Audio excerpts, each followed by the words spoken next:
and welcome to another Commerce IQ live stream, where every couple of weeks we talk about a different topic that has to do with retail or e-commerce. And today our topic is the quarterly performance of several big retailers uh, that really dominate U.S. retail, right? So we're going to look at Amazon, Target, and Walmart, and look at how their performance informs the state of U.S. retail and the economy, and maybe a bit of what we can expect for Q4 as well. I want to open, before we get into the rest of it, I want to open it by saying some broad thoughts. Kind of where we stand, I think, right now in the economy is a bit of a waiting game. It's uncertain, I would say, as to the exact time or even if a recession is to arrive. It seems like we're almost at a race between consumers' ability to spend and their willingness to spend, given the kind of record levels of debt that we're seeing. But at the same time, relatively strong, for instance, Black Friday, Cyber Monday. Now we're going to be looking at Q3, so it's a little bit before that, a little bit backward looking right now, but still lots of great insights that we can glean for what we can expect for the rest of Q4 into December as well. So let's get into it. So first off, I want to just go over I want to go over a lot of the financials and the charts, the sales, operating income, e-commerce growth, comps, things like that. And then we'll also look at the end. We'll look at the initiatives by retailer and kind of what that means. So in terms of sales, when we look at Walmart, Amazon, and Target, and all of this is their North American, kind of the equivalent of the U.S. or North American sales. Try to keep it as comparable as possible. So for these retailers, in terms of sales, honestly, not a bad quarter, right? I mean, Q2 I think was a bit rougher for some of these retailers, and then what you had. I mean, you take a look at the sales growth. And that's really the money slide or the money chart here on this slide. I mean, Amazon and the way they break it out, Amazon North America excludes AWS. That grew. So basically, primarily e-commerce, that grew 20%. Year over year, which was up significantly from the prior quarter's 10%.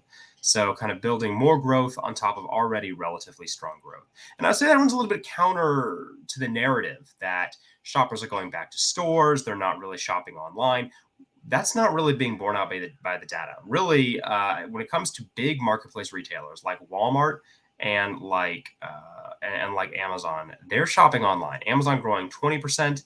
And then these big retailers just doing well in general. Target kind of maintaining its growth of 3.3%, which was basically identical to the quarter, the preceding quarter. And then, Walmart doing really well, 8.5% growth for Walmart US.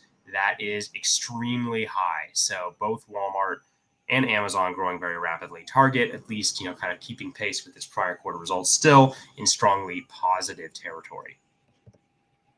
And then when we look at e-commerce specifically, the Amazon number is the same. I'm using the same proxy, that 20.3%. But compare that versus versus Walmart and Target, which are different here.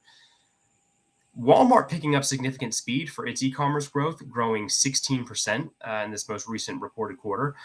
Compare that to 12% for the prior quarter. So e-commerce picking up steam as well. 16% growth, very strong.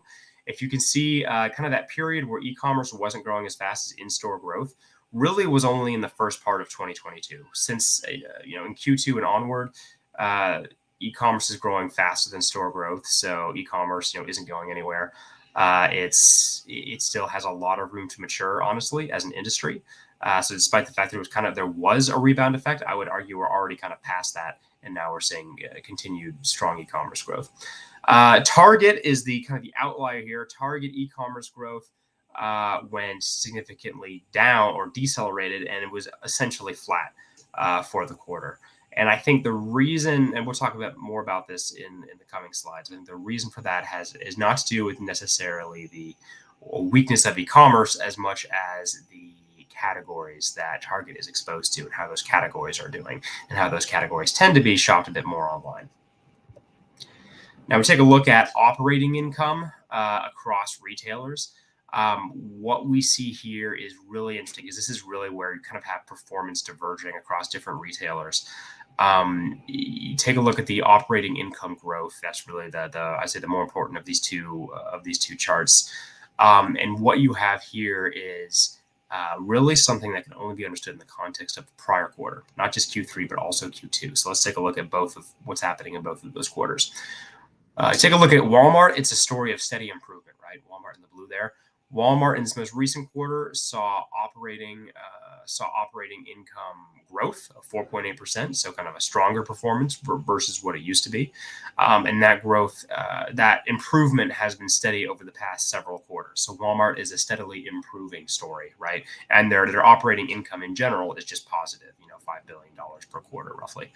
For the past several quarters. Taking a look at Target, what you have is a huge decline in operating income growth in Q1 and also Q2. Q2 is really when they got hit hard by inventory, by having to cut a lot of their inventory. They had to sell through a lot of it or just offload as fast as possible, and that really hurt their operating income growth. It improved like they expected in Q3, but not by as much as they had hoped. So still strongly operating growth, still negative year over year. And you can kind of see that story reflected in the operating income, just the absolute levels on the right-hand side. Yes, operating income was higher, but still, much lower than historical levels on average for the past couple of years, at least. And then we take a look at Amazon. This is interesting because Amazon is in the lucky position where its web services division can basically cover the cost of their e-commerce division. Web services, makes the profit, and e-commerce doesn't really have to make as much of a profit for Amazon to be okay. That being said, Amazon did see, a huge drop off in operating income growth. It's negative in terms of absolute dollars. It has been negative for about 4 quarters. They're just dealing with a lot of high e-commerce fulfillment costs and high labor costs that are particular to them and their model. That's really hitting them quite hard. So let's take a look at comps as well, and I think this is indicative of how shoppers shop the different physical retailers, right, of Walmart and Target. This does include online sales, but still, it's looking at the traffic ticket breakdown is very informative, I think, to get at how they're shopping the store. So at Walmart, ticket growth of 6%, traffic growth of 2%. So you do have a higher frequency of shopping, but what you have is shoppers, ringing up larger baskets while they're in the store. And a lot of that, of course, is inflation, right? Prices go up 7%, you're spending 6% more in the store, that roughly cancels out, right? Maybe roughly the same amount of units, maybe even a little bit less, but they're still kind of buying the same things. And they're even going to the store more frequently, right? Traffic up 2%, you have a higher frequency. Target, still positive, just kind of weaker all around. You have traffic and ticket being relatively even at only about 1.3, 1.4% each. So Target is being hit by shoppers just buying less stuff at their store, essentially, than they would normally buy because of inflation, probably. And we'll talk a little bit about that in the next slide, a little bit more. Target as well, traffic, they are seeing more footfalls in their store, but still, not as much as Walmart. And the end result is that their comps aren't nearly as high. So if I can kind of leave you with one thing before we head on to our final slide, which we will spend significantly more time on, it's that I almost want you to think of these 3 retailers as almost 3 different spaces in the U.S. economy. On one hand, you have Amazon, which is it's a mixed bag. Amazon is a mixed bag right now. They have reasons to be optimistic and reasons to be pessimistic. Walmart is very optimistic, and there's a lot of reasons for that. Target is kind of on the other end, a bit more pessimistic in terms of where it stands in the U.S. economy and where it will be moving forward. So let's take a look at each of these retailers and their strategic initiatives and where they pan out in turn. So Amazon's struggle, and if you looked at it, their stock price after the most recent quarter, it fell. And that was because of profitability concerns, right? E-commerce didn't show a profit. International didn't show a profit. AWS showed profit. That's where they're making their money. They're dealing with exceptionally high labor, fulfillment costs, and that pressure on profit. And I mean, it's no accident, of course, that they're deciding to lay off roughly 10,000 employees, a lot of that's focused on their devices division. They're kind of getting rid of excess weight. Where can we cut areas that aren't really yielding the return that we want? That's their mindset right now because of profit constraints. That's where they are. It's all about how do we protect the business? How do we make sure that our profit is protecting profit as much as possible? That's difficult. That's why their stock underperformed for the most recent quarter. All that to say, when you look at the growth side of the story, growth is actually quite strong, right? So Amazon's doing well in growth, not as well in profit. Growth, as I said, 20% growth in e-commerce. AWS continues to grow as well. So the growth side, they're doing quite well. And I think, as large as they are and as profitable as Amazon Web Services is, I don't think they'll have trouble weathering a period where they have to focus more on profitability, or where that's challenged a little bit more than normal, because they're already in a pretty healthy spot. So a bit of mixed results. And you think of the sort of stuff that Amazon sells online. Yes, they're growing, but profitability is a bit challenged, because they're, certain categories like discretionary categories are certainly weaker than they are normally. I mean, our own Commerce IQ data shows that, for durable goods, unit orders for Amazon for vendors are down roughly about 20% for those durable goods, not all categories, but like durable discretionary categories. Amazon is just expecting a weaker Q4, right? So, and this is kind of goes back to that, what I said earlier about that race that they're engaging, that the U.S. economy seems to be engaged in. Amazon expects a weaker Q4. So far, the consumer is willing to spend. They're not willing to kind of pull back, but Amazon anticipates that pullback in Q4. If I can switch over for one moment to kind of jump ahead and talk about Target, that's one thing that's really interesting about Target's results, is that while kind of on the surface of it, their comps and things like that were similar to last year, they did note their performance deteriorated significantly as the quarter wore on, especially in October. So I think you can expect a weaker Q4 for Target. It's possible that Amazon is expecting the same thing. They might have seen some of that deterioration, and maybe they're prepping for a weaker Q4. So a bit of that's, a bit of the Amazon's forecast performance is guidance that from they themselves. They think that Q4 will weaker, despite a relatively strong Q3 in terms of growth. And of course, they're struggling with the profitability aspect as well. From Walmart's perspective, Walmart is very positive, right? And this has to do, I think, with Walmart's status as a counter-recessionary retailer. So when you think of the sort of shoppers who shop Walmart, it's those looking to save money, those looking to stay within a budget. And what's happened really the past 2 quarters is you had a lot of higher income shoppers with household incomes of $100,000 plus. They have decided to shop Walmart more frequently. They've already shopped Walmart, but now they're dedicating a higher percentage of their budget to Walmart. That's benefiting Walmart from an essential standpoint in a big way. Walmart is doing good volume in food, household essentials, from these upper income shoppers who have traded down to Walmart and are doing more business with them, because they're concerned about inflation. So Walmart's benefiting significantly from that effect. Walmart is also, just in general, more so than Amazon, more so than Target, exposed to strong, I would say strong categories in times of inflation. So, Walmart does a lot. I mean, their volume of grocery is, I think, roughly like half their business or more. So they're benefiting hugely from shoppers spending more on grocery, looking for value on grocery, and maybe looking for cheaper retailers in grocery than elsewhere. And they're seeing their sales continue to grow and do really well there. Compare that to Amazon and Target. They do, a relatively much higher proportion of their business in discretionary goods, which have been proportionally weaker. So that's kind of been harder on them, and that's also hurt their profitability. Walmart, on the other hand, doing a lot of growing rapidly, growing 8% in terms of their comps. Because they're continuing to grow, because they have such leverage in their essentials categories business, it means that their profitability isn't taking nearly as much of a hit as well, and they're able to kind of reinvest their sales growth in essential categories into the business as a whole and help manage the profit situation. When you're growing as a company, especially in those core essentials categories like Walmart is, that can really help your profitability picture. And Walmart's, leveraging that as kind of a part of their flywheel, or their productivity cycle, right? Which is really churning in full force now. You sell more, you use that to operate at scale, you use that to lower your prices, you use that to sell more. It's a virtuous cycle that's working for Walmart right now. Also, across Amazon and Walmart, their ad businesses are both booming, both doing quite well. Walmart Connect grew 40%. Amazon's also doing quite well. Walmart ecosystem shopping, like whether it's Prime members, whether it's Walmart Plus members, kind of doing, I'd say, decently well across all of these retailers. Walmart Plus doing especially well because the differentiating value proposition of Walmart Plus is online groceries and having that delivered for you for essentially no incremental cost aside from the membership.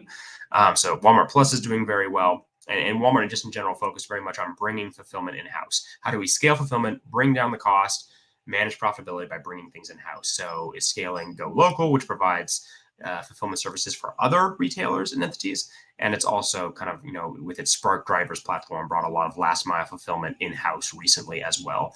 And then also recently acquired Alert Innovation, which focuses on building out micro fulfillment centers kind of attached to Walmart fulfillment centers or Walmart stores, supercenters actually.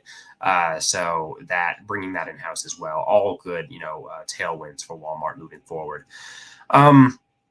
Walmart and Target both really focused on reducing their cost, reducing the amount of full price items that they're selling, focused on increasing their promotions. Target in particular, kind of segueing into Target now, has said that in particular, their guests seem unwilling, as the quarter wore on, their guests were unwilling to pay full price for items. And that really hurt their profit as well. The profit margins as well, is that they had to engage in more than expected promotional activity towards the end of the quarter. And, if that continues on to Q4, and it looks like it is, expect a weaker Q4 for Target. And again, that's why Target is in a really difficult spot. I do expect that to be temporary, but just right now, whereas Walmart is a counter-recessionary retailer, shoppers trade down to Walmart in a time of high inflation or time of constrained budgets. Whatever the reason, Target is not that sort of retailer. Target excels at providing, their guests with experiences and trendy merchandise in a really, impressive way, but that's not the sort of value proposition that really shines at a time when consumers are really tightening their budgets. So they're a bit more vulnerable right now. Target is very much focused on store remodels and kind of meeting guest expectations that way. So they're expanding their store within a store concept. And that applies to, I think, Disney store within a store, Apple kind of branded sections of stores within a store. And then also their partnership with Ulta Beauty as well. They're engaging in 200 remodels this year, which I think is something that's been ongoing for several years, but kind of improving the lighting, the presentation, how SKUs are presented in the store. And they're also, opening this newer, larger store format in places where it makes sense and where they can get the real estate that focuses on having the proper space to present merchandise in an experiential fashion, as well as a lot of space for e-commerce fulfillment and incorporating that within the store directly. So that could be a tailwind for them moving forward, especially focused on e-commerce fulfillment. So I think that about wraps this up for today. Again, kind of if you want to think about these three retailers and what to expect, Amazon, mixed bag. They could have a weaker Q4. They themselves have been expecting it, even though up till now, their consumer seems pretty resilient.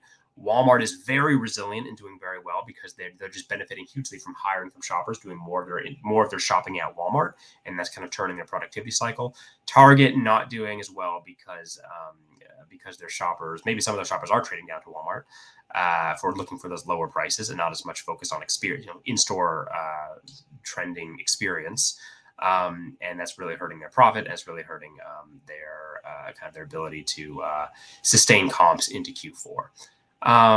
So that should give us a sense of, I think, where we're headed into Q4. In general, the shopper is pulling back on paying for full price items. They're pulling back on discretionary categories as well. They're finally kind of more focused on essentials, and they're looking for ways to trade down either via brand or via retailer. That being said, they are still, they're still shopping for holiday gifts, maybe not quite as expensive gifts, but they're still looking for, good deals and good gifts, and they're willing to spend there as well. So it's interesting to see how that shakes out in Q4. In general, though, e-commerce, one big lesson from this, e-commerce is still growing very strongly, right? It's not suffering at the expense of in-store. It's actually doing quite fine on its own. But even as e-commerce, and if you sell to Amazon, you're familiar with this, kind of tilts and more is focused on profitability and being as efficient as possible. I mean, Target's engaged in a round of cost cutting and efficiency right now. That does mean that, for your e-commerce business, for your retail e-commerce business, focusing on efficiency, ideally that means, having all of your data in one spot, presenting that data in an understandable fashion, and automating actions from that data to make your business as efficient as possible. Of course, that's something that Commerce IQ does. And if you're interested in hearing more about how you can make your business more efficient, how you can save money, and get a greater return, during a time of inflation and potential recession as well. Check out the comment off to the side. There's a comment there you can click on, and you can fill out a brief form to get in touch with us as well. I think that sums us up, and I think this is actually the last Commerce IQ live stream of the year. That being said, we do have, keep an eye out for a webinar 2 weeks from now, where we'll talk about kind of the Commerce IQ predictions for 2023, what we are seeing going into the year, and what we expect to see throughout the entirety of next year, and how brands can prepare for what we expect to see next year. Should be a good time. So just keep an eye on our LinkedIn, or not even our LinkedIn. Just keep an eye on our LinkedIn page. You should see it. You should see it promoted there as well on Commerce IQ LinkedIn page. But I hope to see you at that webinar. You can also reach out to me directly if you want to register, if you're interested in registering. And have a great rest of your week. And I will present to you soon.